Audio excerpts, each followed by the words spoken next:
जरा सोचो 1940 से एक फाइटर पायलट अपने प्लेन के साथ हमारी आज की दुनिया में पहुंच जाए, कितनी अलग लगेगी उसे ये दुनिया। कहानी की शुरुआत होती है मैरियान और उसके सौतेले बेटे एलाइजा से, जो ओहायो शहर के जंगल से होते हुए एलाइजा की बुआ के घर जा रहे थे। हाल ही में एलाइजा के पिता की मौत हो गई थी, जिससे वो बेहद उदास रहता था। मैरियान ने बताया कि बुआ के शहर में एक सुंदर सा जू भी है, लेकिन एलाइजा अपने पिता के बिना कहीं नहीं जाना चाहता था। तभी अचानक बातों बातों में मैरियान गाड़ी मोड़ना ही भूल गई। जैसे ही उसने रिवर्स करके गाड़ी घुमाई तो अचानक जोरदार आवाज के साथ गाड़ी का शीशा चकनाचूर हो गया। उसी पल वर्ल्ड वॉर 2 का एक फाइटर प्लेन अचानक तेजी से उनके सर के पास से गुजरा और थोड़ी दूर जाकर क्रैश हो गया। एलाइजा और मैरियान तुरंत बाहर आए और मैरियान ने पुलिस को फोन लगाया। तभी एलाइजा ने देखा कि कॉकपिट में कोई इंसान था, तो मैरियान ने किसी तरह उस आदमी को बाहर निकाला। उसका नाम था थियोडोर कोल और वो कंट्रोल पैनल पर लगी तस्वीर को लेकर ही बाहर निकला। असल में वो वर्ल्ड वॉर 2 का एक फाइटर पायलट था,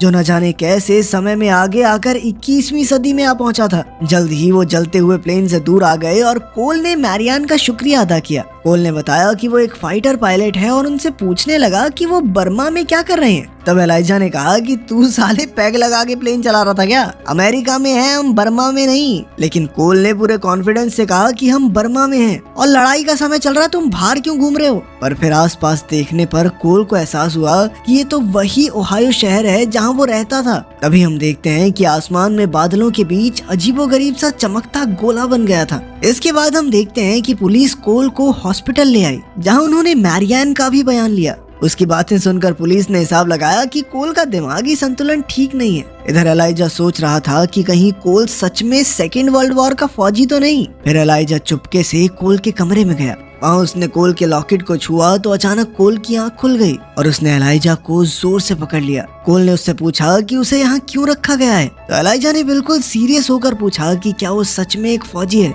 असल में कोल को लग रहा था कि वो साल 1941 में है, पर एलाइजा ने उसे बताया कि इस वक्त साल 2002 चल रहा है। अब कोल को कैसे भी करके यहाँ से बाहर निकलना था, इसीलिए उसने एलाइजा को अपने समय की चॉकलेट देकर उससे मदद मांगी। उसने एलाइजा को शेरिफ सिमंस नाम के एक आदमी से मिलने को कहा। तभी अचानक पुलिस ने बाहर से देखा कि कोल उठ गया था, तो वो जोर जोर से दरवाजा खटखटाने लगे। जैसे ही एलाइजा ने कोल की मदद करने का वादा किया तो कोल ने दरवाजा खोल दिया। फिर पुलिस ने अंदर आकर उसे पकड़ा और डॉक्टर ने उसे इंजेक्शन देके बेहोश कर दिया। फिर घर लौटते हुए एलाइजा ने मैरियान को कोल के बारे में बताया, मगर मैरियान को भी लगता था कि कोल पागल है। पर जब एलाइजा ने उसे कोल की दी हुई चॉकलेट दिखाई तो मैरियान को बड़ा धक्का लगा, क्योंकि ये चॉकलेट तो 30 साल पहले बननी बंद हो गई थी। उसे एहसास हुआ कि इस बात में कोई गहरा राज जरूर है। इसीलिए वो एलाइजा के कहने पर पुलिस स्टेशन में शेरिफ सिमंस को ढूंढने पहुंची, लेकिन उन्हें पता चला कि यहाँ सिमंस नाम का कोई पुलिस वाला नहीं है। तब एलाइजा की नजर वहाँ मौजूद एक पुरानी तस्वीर पर पड़ी, तो उसने देखा कि इसमें कोल भी मौजूद था। फिर उसने चुपके से तस्वीर चुरा ली और बाहर जाकर मैरियान को दिखाई। ये तस्वीर 1938 की थी, पर मैरियान कहने लगी कि हो सकता है कोल के दादा हों। इसके बाद हम हादसे की जगह को देखते हैं, जहां एक स्पेशल डिपार्टमेंट के ऑफिसर्स ने जाकर सारा इलाका सील कर दिया था। इस डिपार्टमेंट के हेड का नाम बेल था और उसकी असिस्टेंट थी नीना। ऐसा लग रहा था कि वो पहले से जानते थे कि कोल टाइम ट्रैवल करके यहाँ आया है। उन्होंने पूरी टीम लगाकर फाइटर प्लेन के सारे टूटे फूटे हिस्सों की तलाश शुरू कर दी। जल्द ही उस इलाके की जमीन हिलने लगी और बेल को एहसास हुआ कि उन्हें आसमान में मौजूद इस छेद के जरिए ही समय में आगे आई हुई सारी चीजें वापस भेजनी होंगी, वरना फिर बहुत बड़ी गड़बड़ हो जाएगी। फिर उसने अपनी टीम को फटाफट प्लेन ठीक करने का ऑर्डर दिया। इसके बाद उसने नीना को ऑर्डर दिया कि किसी भी हाल में कोल को जल्दी से जल्दी यहाँ लाओ, ताकि वो उसे उसके समय में वापस भेज सके। उधर हॉस्पिटल में कोल की आंख खुली तो उसने नीना और उसकी टीम को हॉस्पिटल में घुसते देखा। जैसे ही एक डॉक्टर उसे इंजेक्शन देने आया तो कोल ने उस पर हमला करके उसे बेहोश कर दिया और उसकी यूनिफॉर्म पहनकर बाहर आ गया। जब वो बाहर निकला तो उसे 21वीं सदी की आधुनिक दुनिया देखकर बहुत हैरानी हुई, तो उसने सोचा कि ये खुद से ही बातें क्यों कर रहे हैं। खैर फिर वो एक मोटरसाइकिल लेकर वहाँ से भाग निकला। उधर मैरियान एक पेट्रोल पंप पर पहुंची तो एलाइजा ने यूं ही गाड़ी में मौजूद एक खत पढ़ लिया और उसे पढ़ते ही एलाइजा को धक्का लगा, क्योंकि उसमें लिखा था कि मैरियान एलाइजा को हमेशा हमेशा के लिए उसकी बुआ के यहाँ छोड़ने जा रही थी, पर उसने मैरियान से कुछ नहीं कहा। फिर जैसे ही वो सड़क पर पहुंचे तो अचानक मोटरसाइकिल पर आ रहा कोल उनकी गाड़ी से टकरा गया। उसे देखकर एलाइजा बहुत खुश हुआ और उसने अपनी चुराई हुई वो तस्वीर दिखाकर पूछा कि क्या ये तुम ही हो? कोल ने कहा कि ये मेरी ही तस्वीर है और साथ में शेरिफ सिमंस भी हैं। खैर फिर मैरियान ने उससे पूछा कि वो इतनी जल्दी में कहाँ जा रहा है, जिस पर कोल ने जवाब दिया कि वो अपनी पत्नी पॉलिन से मिलने जा रहा था। तभी अचानक दूर से पुलिस सायरन्स की आवाज आई तो मैरियान कोल और एलाइजा को लेकर भाग निकली। फिर वो कोल के बताए हुए रास्ते पर चलते हुए उसके घर तक आ पहुंचे। घर में जाकर कोल ने पॉलिन को आवाज दी तो एक औरत बाहर आई। फिर उसने मैरियान और एलाइजा को वहां देखा तो उसने पूछा कि आप लोग कौन हो।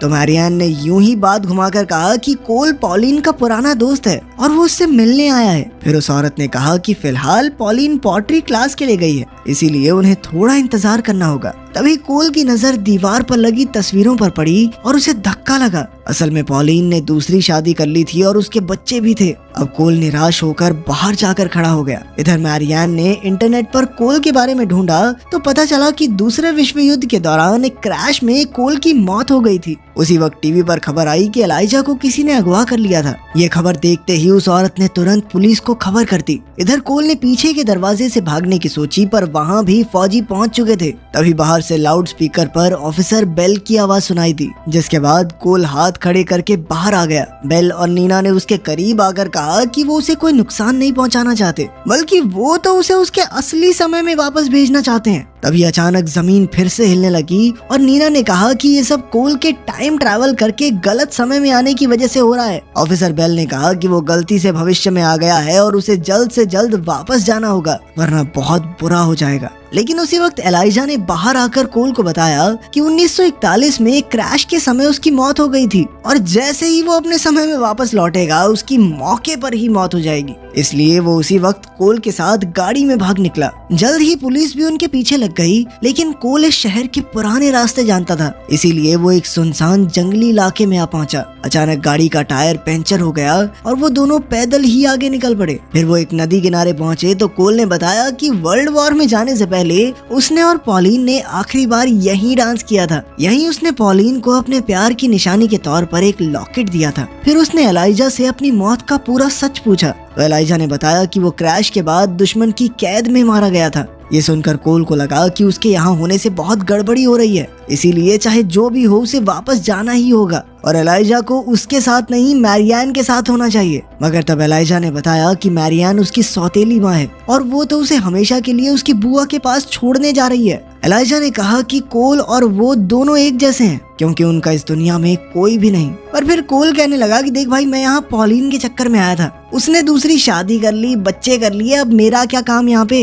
लेकिन तब एलाइजा ने कहा कि उसे कोल में अपने पिता की छवि दिखाई देती है। फिर उसने बताया कि उसके पिता भी एक फाइटर पायलट थे जो 1 साल पहले अफगानिस्तान में मारे गए। अब वो कोल को भी अपने पिता की तरह खोना नहीं चाहता था। वहीं दूसरी ओर ऑफिसर बेल और उसकी टीम मैरियान को लेकर अपनी वर्कशॉप में पहुंचे, जहां उनके आदमी कोल के फाइटर प्लेन की मरम्मत कर रहे थे। बेल ने कहा कि सिर्फ मैरियान ही उन्हें एलाइजा और कोल तक पहुंचा सकती है, पर मैरियान ने कहा कि अगर कोल वापस चला गया तो उसकी मौत हो जाएगी। तब बेल उसे कंप्यूटर के पास ले गया और उसे अलग अलग इलाकों के नक्शे दिखाए जहाँ पर लगातार भूकंप बढ़ते जा रहे थे। ये सब आसमान में खुले उस पोर्टल में से आई हुई चीजों के वापस ना जाने की वजह से हो रहा था, इसीलिए अब कोल को वापस भेजना बेहद जरूरी था, वरना 10 किलोमीटर के दायरे में सभी लोग मारे जाएंगे। ये सुनकर मैरियान को मामले की गंभीरता समझ आई और वो मदद के लिए तुरंत राजी हो गई। फिर बेल, नीना और मैरियान मिलकर एलाइजा और कोल को ढूंढने निकल पड़े। तब मैरियान ने उस पोर्टल के बारे में पूछा तो नीना ने बताया कि वो छेद पूरे 11 घंटे तक खुला रहता है और अब उसके बंद होने में बस कुछ ही समय बाकी है।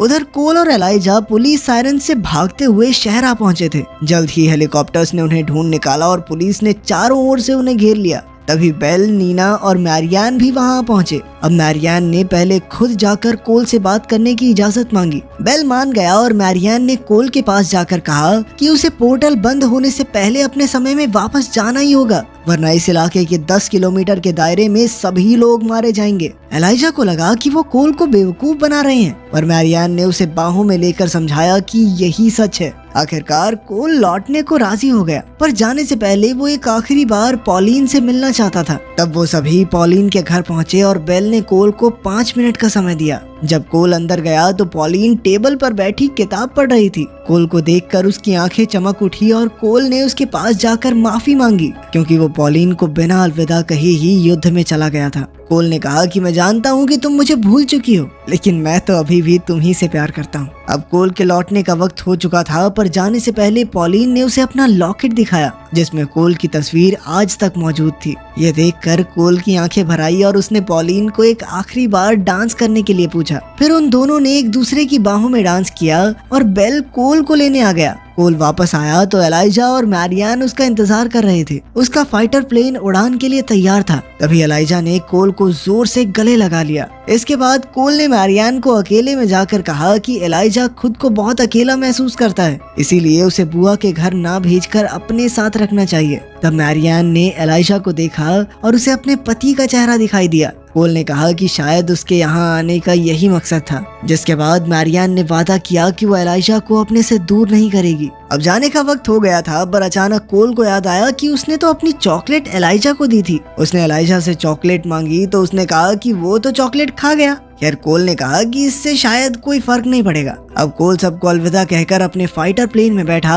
और सीधा उस पोर्टल की ओर उड़ान भरी। उसके हाथ में पॉलिन की वही तस्वीर थी। जैसे ही कोल जहाज समेत उसके अंदर घुसा तो पोर्टल अपने आप ही बंद हो गया। फिर मैरियान ने एलाइजा को गले लगा लिया और उसके साथ एक नई जिंदगी की शुरुआत करने निकल पड़ी। अगर तुम्हारे